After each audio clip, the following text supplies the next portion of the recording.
Okay, hello students, welcome back. अभी तक हमने एपी कंप्लीट किया, arithmetic progression, and now we are going for geometric progression. So the new topic is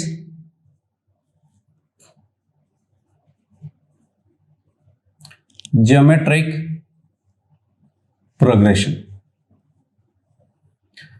also called GP। Geometric progression को geometric progression क्यों बोलते हैं? Any idea? So geometric progression को geometric progression क्यों बोलते हैं? Let's see पहले होता क्या है। Suppose let me take a square of side length 1 and now if I draw another square here symmetrically, इसका डायमेंशन क्या होगा, इसका साइड लेंथ क्या होगा, that you have to find. तो start finding, I am waiting for you.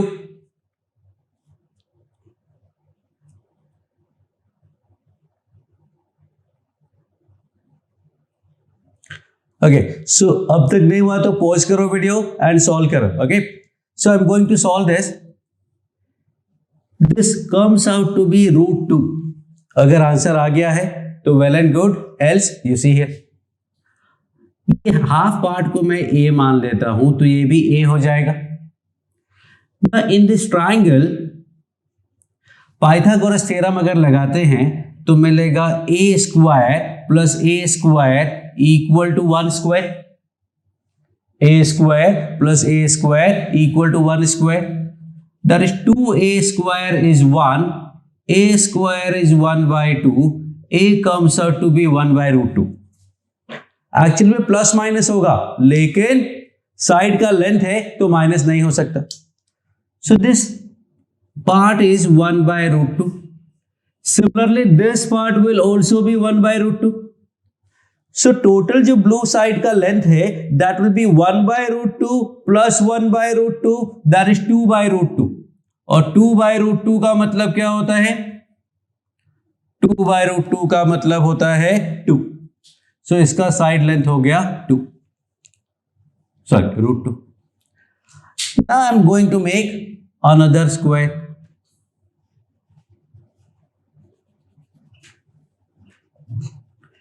Now you need to find side length of this square। Pause करो video को और फाइंड करने का ट्राई करो।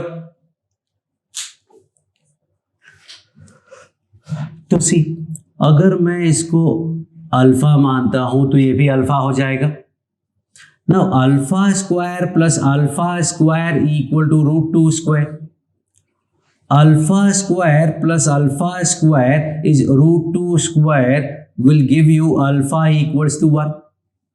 तो अगर ये पार्ट 1 है, ये पार्ट 1 है, ये पार्ट भी 1 होगा, and 1 plus 1 will give you what? 2।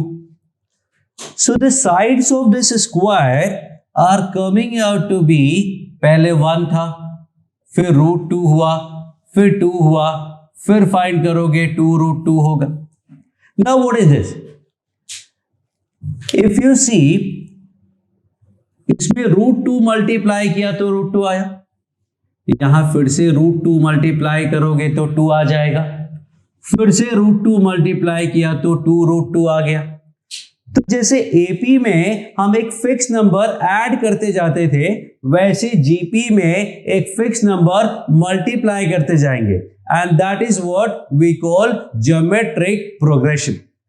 तो ज्योमेट्री में इस तरह के रिलेशंस आते हैं, that's why it is called geometric progression।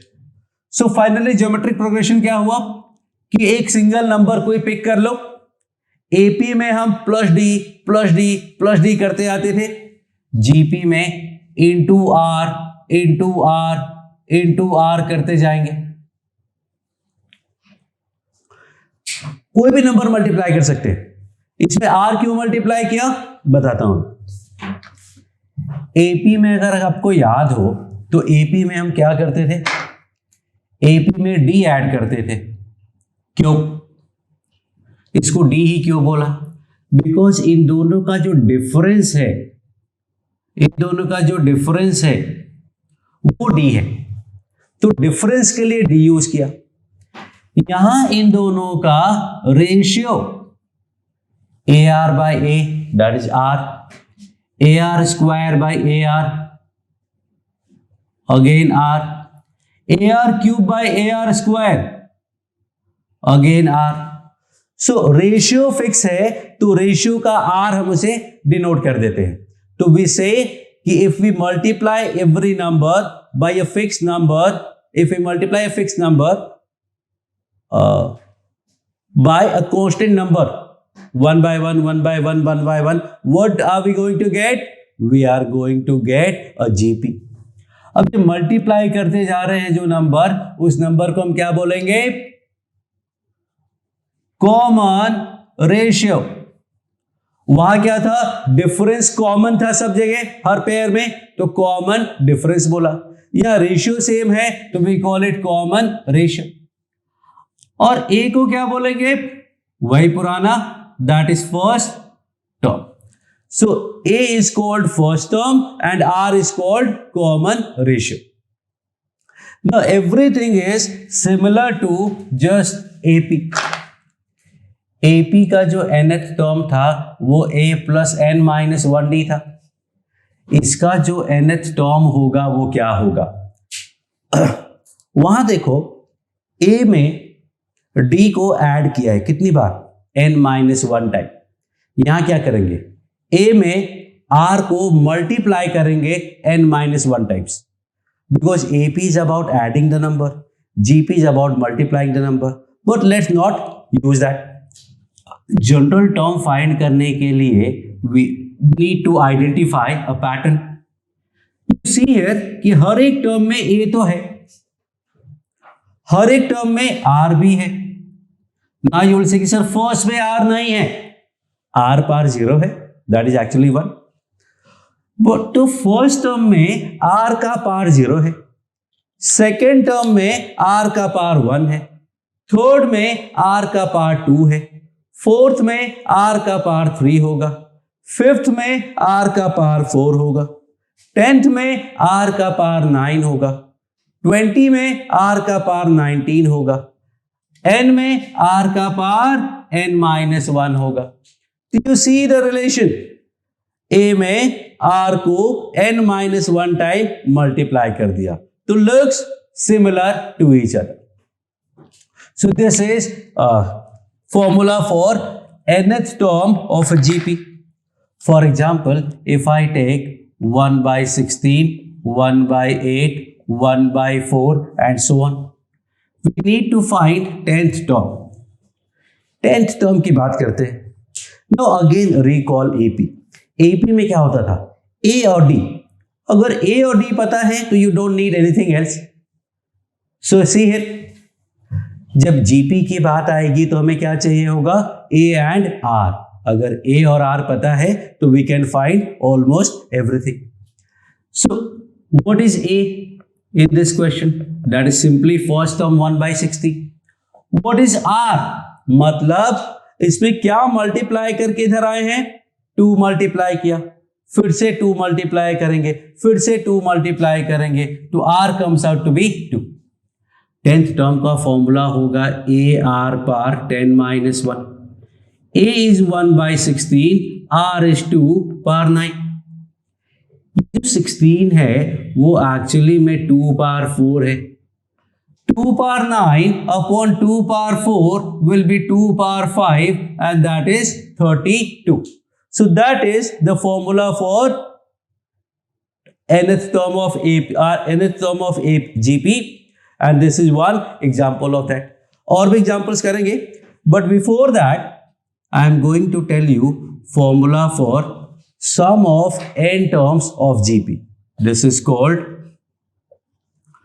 sum of n terms of GP. GP के n terms का sum, कौन से n terms? First n terms.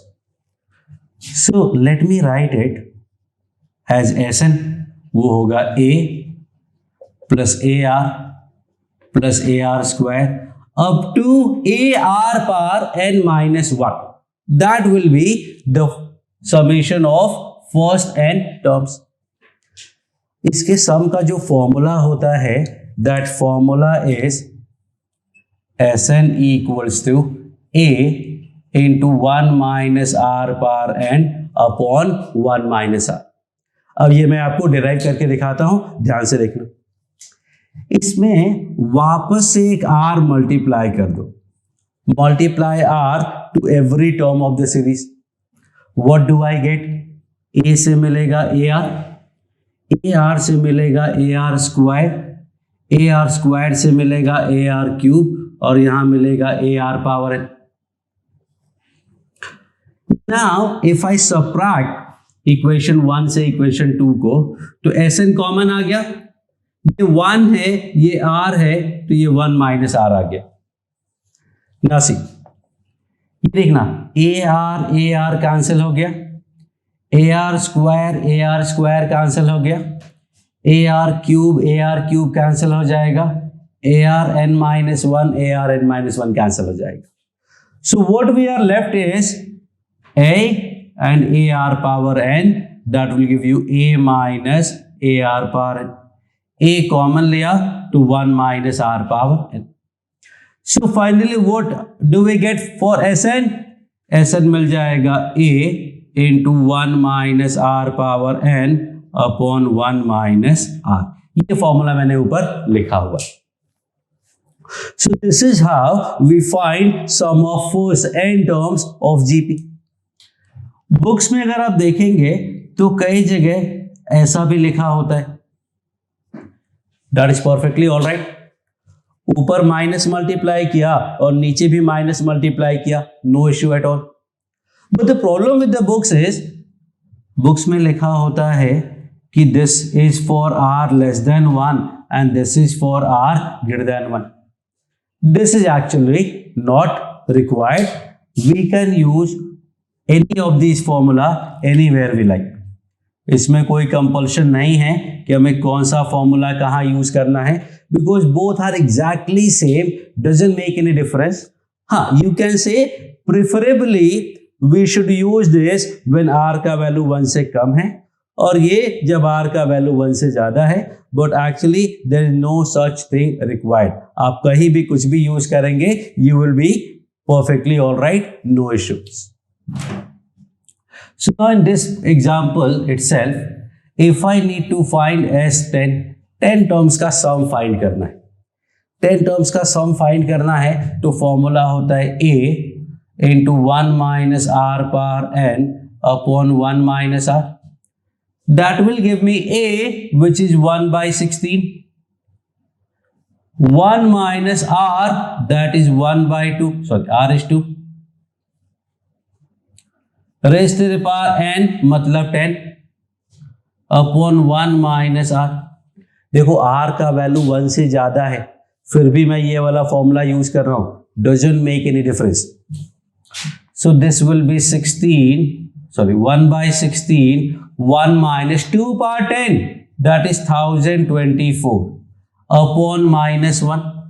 This is will give me 1023 upon 16, and that is the sum of first 10 terms.